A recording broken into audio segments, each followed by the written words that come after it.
In today's video, I'm going to teach you how to remove headers and footers from a PowerPoint slide. If you've ever opened a deck and noticed extra text at the bottom of your slides, removing it can instantly make your presentation look cleaner and more professional.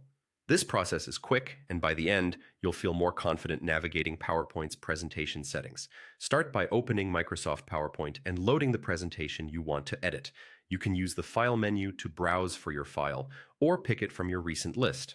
Take a second to confirm it's the right and most up-to-date version so you don't accidentally edit an older copy. A quick glance at the file name and modified date can save you from confusion later. With your presentation open, look toward the ribbon at the top of the screen. This is where PowerPoint groups its tools into tabs. For what we're doing today, click the Insert tab. Inside Insert, find the text group. Depending on your window size, some buttons may be collapsed, so maximize the window if needed.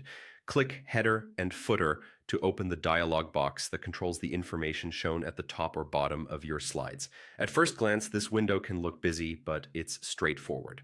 PowerPoint slides primarily use footers, while headers are more relevant for notes and handouts. To remove footer text from your slides, look for the checkbox labeled Footer and uncheck it. This tells PowerPoint not to display footer text on your slides anymore. You'll still see options for date and time and slide number, which live in the same dialog, but for our goal today, we're focusing only on turning off the footer text. Now decide how widely you want this change to apply. If you only want the current slide to lose its footer, click Apply. If you want to remove the footer across the entire presentation, click Apply to All.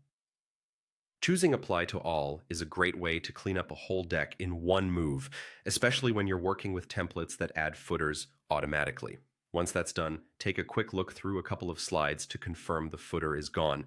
Some templates include decorative elements or text boxes that look like footers but aren't tied to the header and footer settings, so it's helpful to know that those are separate from what you just changed. And that's it.